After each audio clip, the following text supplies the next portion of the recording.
Hello, I'm Henry Keane. We are UATV and you are welcome to the News Pulse.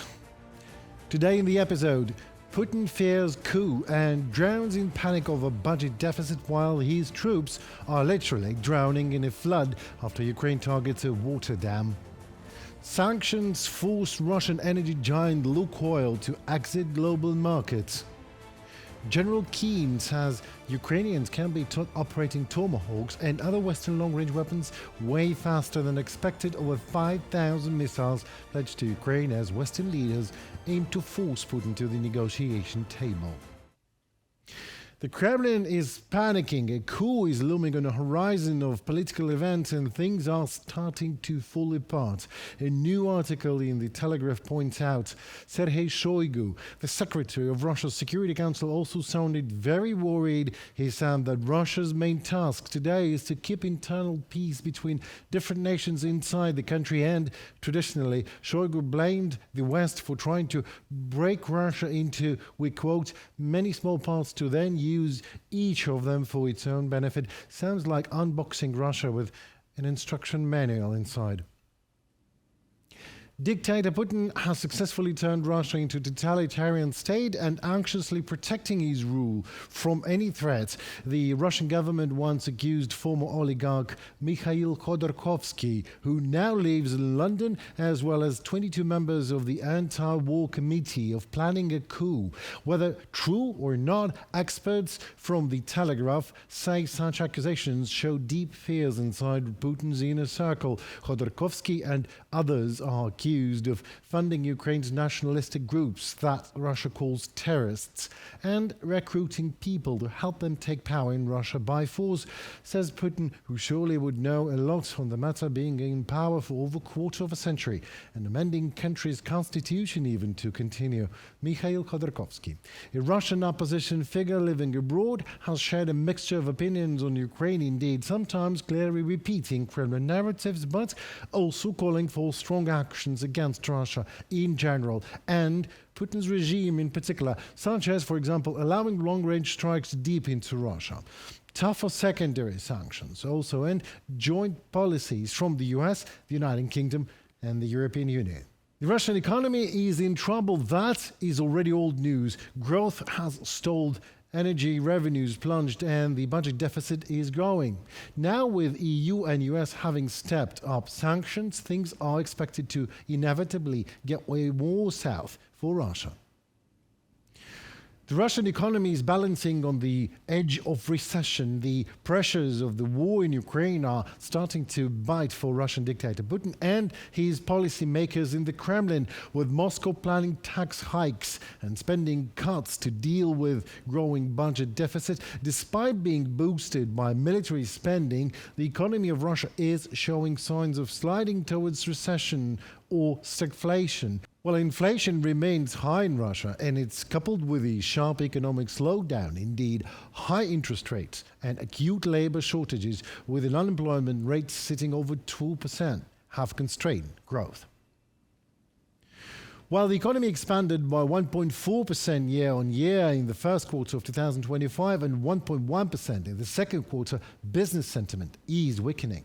For more than 3 years after Russia's full-scale invasion of Ukraine, Russian economy has seemed to weather all these sanctions better than many observers and experts expected. But it seems that the inertia is over and mounting problems start to play in. Gallup's latest survey in Russia in 2025 shows a growing strain, and that was before even recent American sanctions. Putin says Russia will not cave under US sanctions. Trump replies with, "We will see," and we all are indeed looking at right where Russian economy's strong and weak points are located: oil. One of Russia's largest industrial empires will quit its international operations after being targeted with hard-hitting US sanctions as President Donald Trump steps up efforts to force the Kremlin to end its war in Ukraine. In a statement on Monday evening, Moscow-headquartered energy giant Lukoil confirmed it had begun looking for buyers for its foreign ventures. The decision, it said, had been taken owing to introduction of restrictive measures against the company and its subsidiaries by some states. forcing it to announce its intention to sell its international assets. That was a quote.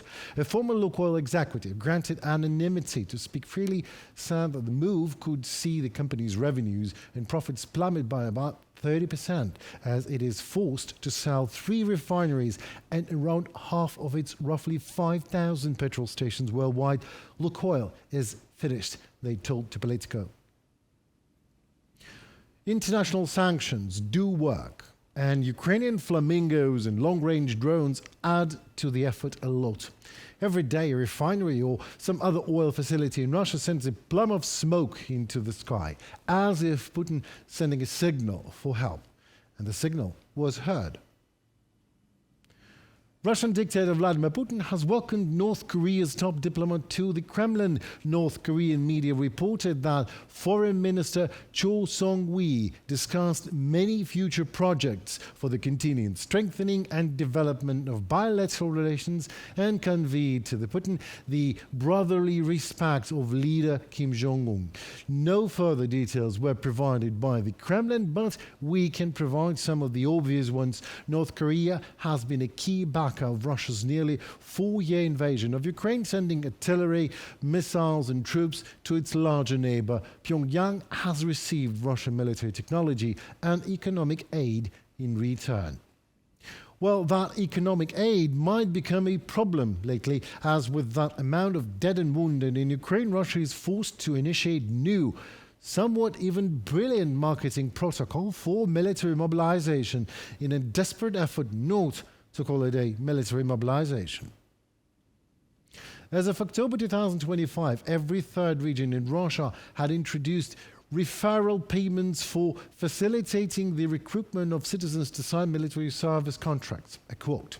It was back in the summer of 2024 when Russians were given the opportunity to earn money by sending someone else to war.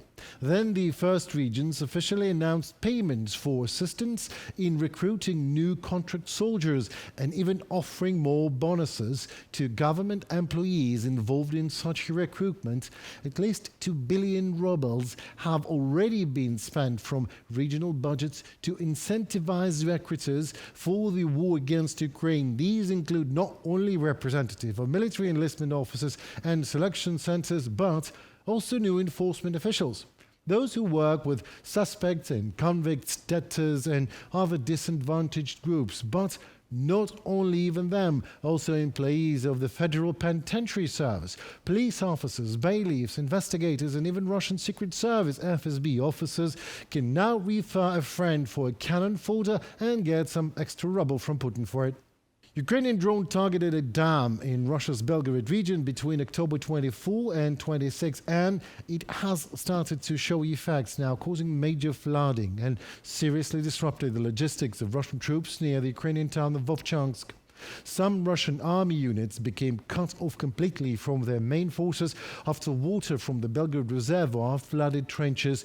The governor of the Belgorod region, Vyacheslav Gladkov, warned that if the dam collapses completely, about 1,000 local residents could be at risk. However, videos from the scene, as you can see, verified by analysts, show that water already flows out uncontrollably, flooding nearby areas and Russian military fortifications. Against the backdrop of all this fear and pressure mounting, Russian dictator Putin has officially ended the agreement with the United States on the joint destruction of weapons-grade plutonium.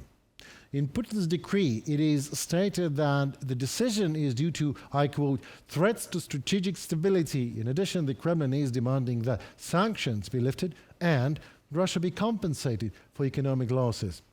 That plutonium agreement between Moscow and Washington was signed back then in August 2000. The US and Russia committed to dispose of 34 tons of weapons-grade plutonium each, being a leftover from the Cold War and declared unnecessary for military use. That amount would be enough to produce about 17,000 nuclear warheads. Russia ratified the document in 2011 and the program was supposed to begin in 2018. However, the project was never implemented. Already in 2016, Moscow suspended the treaty, as usual, accusing the United States of failing to meet its obligations. British Prime Minister Keir Starmer had a phone call with Donald Trump, and they talked about sending long-range weapons to Ukraine. If those weapons are Tomahawks, retired US four-star general and former Army Deputy Chief of Staff Jack Keane explained that the special training US troops get after basic training normally takes 6 months to a year, but Ukrainian forces are capable of learning that much faster than usual. But we have very condensed programs for the Ukrainians. They don't go at it during a school week. They go at it 7 days a week, 14 or 15 hours a day, Jackie. And these programs, even when we come up with a condensed program, probably something like the Tomahawk would be 6 weeks. And they would likely go faster than the condensed program. They have exceeded our expectations in everything we've given.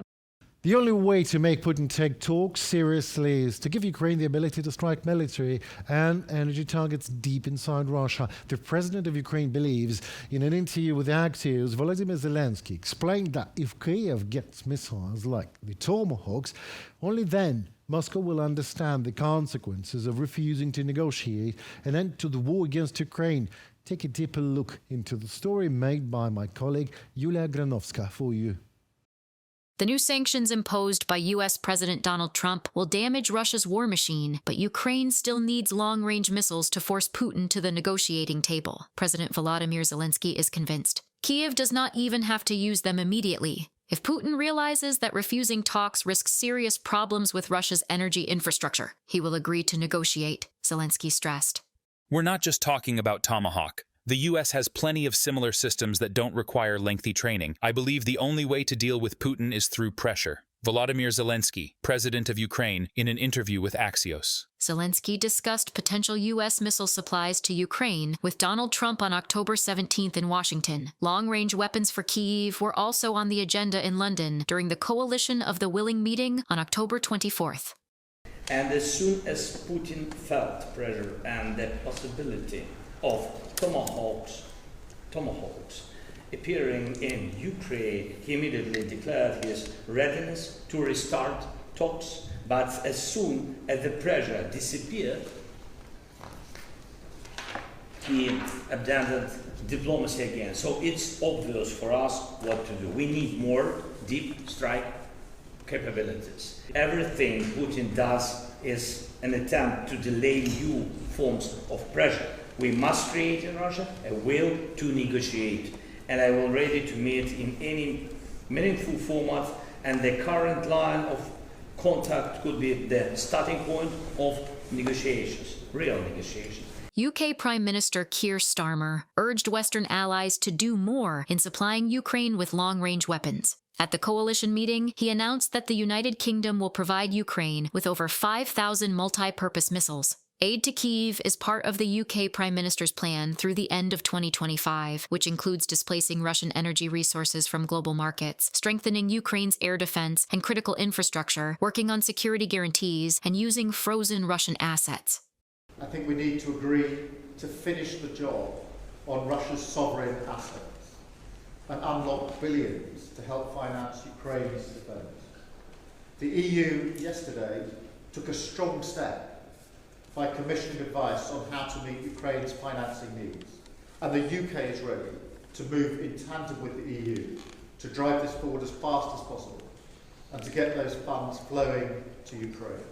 While the EU and US call on Putin to cease fire and come to the table, the Kremlin is once again threatening nuclear weapons. Russia announced tests of the Burevestnik cruise missile, though no independent confirmation of the launches exists. Putin called Burevestnik a unique development and ordered infrastructure prepared for its deployment in Russia's armed forces. The US president responded to the Russian dictator's move.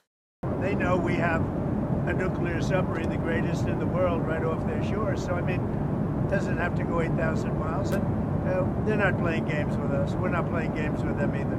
And I don't think it's an appropriate thing for Putin to be saying either, by the way. He ought to get the war ended. A war that should have taken 1 week is now in its soon 4th year. That's what he ought to do instead of testing missiles. Following the nuclear test announcement, the Kremlin sought to reassure Washington of its openness to dialogue. Russian Foreign Minister Lavrov stated that Moscow could accept the United States' concept for ending the war against Ukraine. Lavrov said that Putin is ready to accept the U.S. concept on Ukraine and move forward practically on the proposed basis. We can only believe it after a ceasefire. Until then, it's all empty talk to avoid additional sanctions. After Dmitriev's failed visit to the U.S., which was meant to prevent new sanctions, Russia faces fresh blows, including on cryptocurrencies. So the Russians are trying once again to buy time without stopping the war. Andriy Kovalenko, head of the Center for Countering Disinformation at the National Security and Defense Council, on Telegram. On October 23rd, the U.S. Treasury imposed sanctions on Russia's largest oil companies, Rosneft and Lukoil, along with 36 subsidiaries. In parallel, the European Union approved its 19th sanctions package against Russia. Reported by Yulia Hranovska, UATV News. Well, that seems to be it for today. I am Henry Keane, and thank you from the bottom of 40 million Ukrainian hearts for standing firm with Ukraine. Please subscribe to UATV channel also so to stay tuned to what is going on in the world seen from Ukrainian perspective. Goodbye.